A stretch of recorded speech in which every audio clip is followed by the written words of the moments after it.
This is Core Conversations with Natalie Baggio. Welcome to Core Conversations with Natalie Baggio, and today I'm being joined with Pat Moody to continue his story. They take me in, they get me all prepped and everything. I'm in the pre-surgery, I don't know what they call it, and the whole team, they've shaved every hair in my body, get me all prepped and everything. And then the anesthesiologist comes in and he goes, "Where's the final blood report?" And they hadn't, the nurse who was supposed to come in and take that early that morning, they had come in and taken my vitals, but they had not taken a blood sample. And he says, "I need the latest." And so they had to step down for a second and take a sample and rush it to the lab. And then they came back and he goes, "Potassium level's too high. We're not going to do this. It could be lethal for you. You only have one kidney." I was born with one kidney. Oh, okay. And which is another whole interesting story. They said, we can't do this surgery today because it could be, it could kill you with this, potassium level. And so Dr. Dixon agreed. He said, "Yep, go home, get your potassium level down, and I'm like, "Well, help me understand. Where did it come from?" He goes, "Well, different things cause, foods cause those types of issues." And I said, he said, green beans have very high potassium or whatever, and I said, "Well, now you tell me." "Yeah, I ate a bunch of green beans last night the previous day, for my dinner. You're in the hospital."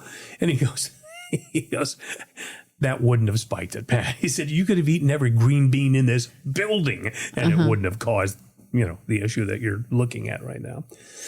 So anyway, they said, "Go home," and, so now I'm like, all right, well, what do I do? How do I resolve this? So they gave me all the instructions on what to do. And I guess the standard daily intake is supposed to be no more than 2,000 units or whatever, And so they said, "We want you on controlled diet." Yeah. So they said no more than 1,000. So I said, "Man, I'm not even going to do, that." So I was well under that. And so now we're all the way up to March. And they finally got the test back and they said, "All right, you succeeded in getting the potassium level down. Now we can schedule the surgery again." So now it's all the way up to March 17th.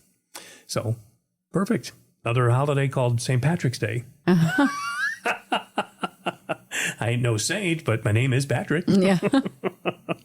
So that's when they did the surgery, and we went through the whole thing, reshaved and all the warm up and everything, and they did the surgery, and it was just outstanding. They did a magnificent job. Great. And how long were you in the ICU recovering after the surgery? Well, the surgery itself, I think, was like 7 hours or something like that. It was a long time. And I was, so I went into the ICU at somewhere around 4 or 5 o'clock in the afternoon that day. And the next morning, around 6, the nurse comes in and he says, "All right, time to get you up and sitting in a chair." I'm going, "Okay, still kind of hurts, And they said, "Yeah, but we got to get you moving." So got me into a chair, and I said, "All right, this was good." So sat in the chair for about 2 or 3 hours, just chatting and chilling. And then he says, he comes in, and he goes, "You ready to go for a walk?" Yeah. I said, "A walk?" Again, I can hardly move. He goes, "That's all right." He goes, "We're just going to take a walk." And he said, "Now, this is entirely on you." They have the large walker thing, and I've got a picture that we can show, of me walking down. And that was day one after your day surgery. Yeah. Right. This is less than 12 hours after the surgery. It's amazing after you go through a really large surgery how important it is to get up in a chair and start walking. Yes. To get everything flowing. Yes, absolutely. And I learned that lesson lesson, and that was great. And it was funny because he said, let's go for a walk. And I said, all right. And so as we started, he goes, now this is entirely on you. He goes, don't be shy. He goes, if it hurts too much or you can't do this, we'll come back. He goes, and it's not uncommon. He said, I've had people that don't even make it to the door to their room, and they go, I got to go back. And were you able to circle the whole ICU? Yep. So he goes, we're going to walk the hall here, you know, and of course there's cut points where you can cut it in half, you know, and so forth. And but we did a whole loop, and he said, we're back at the room. He said, of course I wasn't paying attention. I'm just trying to focus on walking and talking and just chatting with him. And I think it was Joe, is it? Effa? Yeah. Yeah. Joe was just magnificent. He was just superb as an ICU nurse. Yeah. And asked me all kinds of questions, keeping my mind off of, you know, whatever pain might be and so forth. And he said, we're back at the room. He goes, do you want to keep going or do you want to go back to, you know, sit in the chair? I said, well, if you ain't got anything going, I don't have anything going. Let's keep going. So we did a second lap. And we're back at the door, and he goes, what do you think? I said, you want to go another lap? So we did 3 laps. Wow. And he was just like, Day one. Now, I don't know if he was blowing smoke or not, but he goes, holy cow. He goes, I don't think, in all my years at the ICU, he goes, I don't recall anybody ever doing a full 3 laps on their very first walk. And that's a large ICU. It is. It's not a small lap. I mean, it was, I don't know, it was probably taking us 15 minutes or so. I don't know if it was that long, but it certainly, you know. So I did 3 full laps and then went back to the chair for, you know, like 3 hours. And then did another walk, did 2 laps, and then came back to the chair. And then just before bed, he said, let's do another walk. And we did 3 more laps. So my very first day, within, you know, literally 24 hours of the surgery, I had done, 8 laps? So when was your discharge date? How many days after? You know, I honestly can't recall now. It wasn't too many days. Yeah. From ICU, I was only in maybe 1 or 2 more days in ICU. And then they took me to a regular room, you know, just, you know. Right. But it was maybe another day or 2 beyond that. And then it was back home, and they gave me the pillow to, you know, the heart-shaped pillow to clutch for getting in and out of a chair and things like that. And I love, they gave me in the operating suite this gift. It says Carpe Diem, seize the day. And it's got my name information on the back. And they actually put that in my hand when I went in for the surgery. And that's and so then nice. You know, they said just hang on to this, you know. And I guess I held it the whole time, and it sits on my nightstand now every night. Very nice. We have someone that anonymously paints those rocks and puts them around the hospital. Fantastic. For us to give to leaders, team members, and patients. Yeah. That's awesome. I'm so glad that makes an impact every day for you. Yeah, I mean, you know, it's very special. It was a very personal gift, and I thought that's really cool, you know, that they gave that to me as a, you know, hang on tight, you know. Yeah. Your ride is getting rough here for a little bit, but seize the day. So then what was your recovery like once you were discharged from the hospital? You know, I was really worried because my sister's partner had a brother who had just had open heart surgery, and he had, I think, maybe double bypass or whatever. And they were just telling horror stories. You know, he's in constant pain, and they told him to get one of those recliners where it will eject you from the chair. It'll stand, you know, you push a button and it will stand you up and so forth. And I said, I literally don't have room for that. I'd have to, you know, change the whole unit around in her condo to do something like that. But nobody else had said you need to do something like that, you know. And he said just be very careful, and you know, don't push with your arms when you go to get up and so forth, because you got to keep the stress and strain off of that surgical, you know, incision. Incision. There you go. That's the proper word. Thank you, nurse. To protect that. Yeah.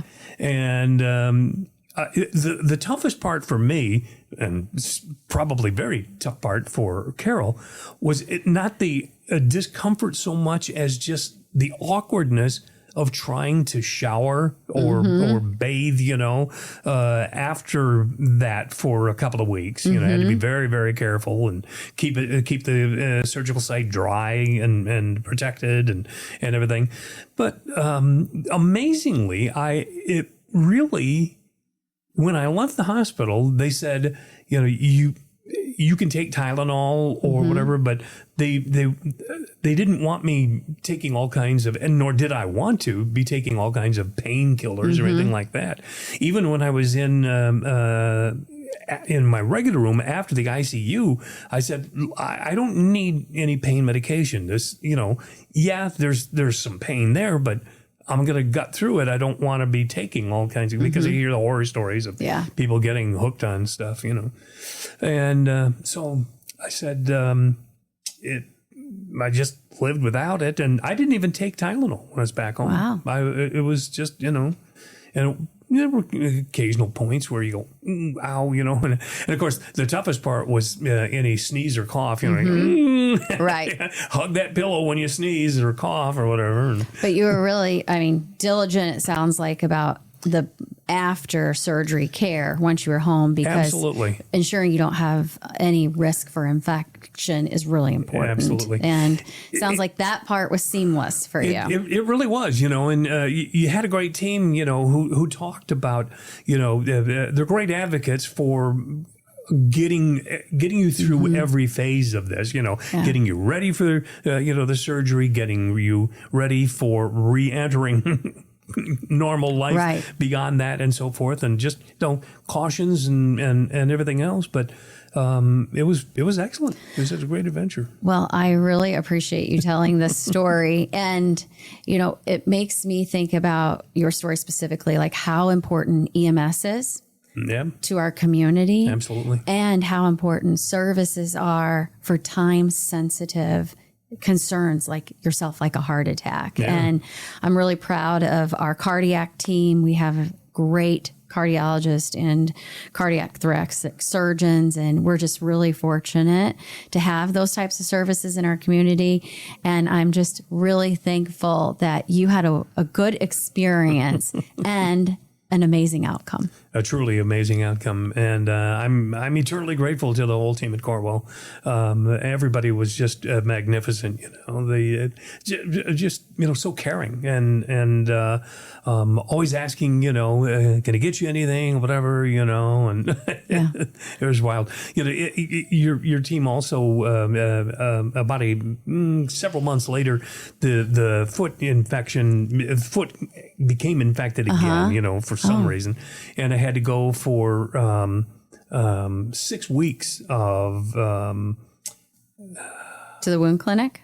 Yes. Yeah. No, not to the wound. Okay. I would go to the wound clinic, but I had to go to the Marie Yeager Cancer Center. Infusion clinic. For the infusion clinic to get daily antibiotic treatment. And so what they had done was they had for my surgery, they had put a PICC line in my arm to for all of the infusions and everything, and they didn't want to do that again, fearful for my one kidney and so forth, and they actually inserted. I had to go into the surgery center again, and they went right into my jugular vein on the right side and put in a dual line there for these infusions. Something more permanent. And the people at the infusion center were just magnificent, because I had to go there every single day. And they would ask me every time, can we get you something to drink? Can we get you a warm blanket or whatever?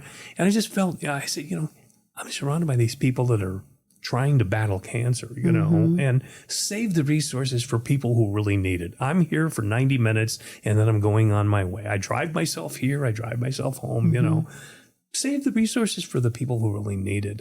I don't need, a free cup of coffee or whatever, I'm good. Thank you very much. But they were just magnificent people. Yeah. Well, thank you for sharing that as well. And I agree. We have a really great team at the infusion clinic. Yep. So. Very much so. Thank you for sharing your story, and thank you for seize the day. Yes. Thank you for joining us today on Core Conversations. The guest featured in this episode of Core Conversations with Natalie Baggio is both a Corewell Health patient and an employee of Midwest Family Marketing and Media, the company producing this podcast. Corewell Health also advertises on Midwest Family Marketing and Media radio stations, including the guest's show, Moody on the Market. Pat Moody, the guest, did not receive any direct payment for his story and appearance on the podcast.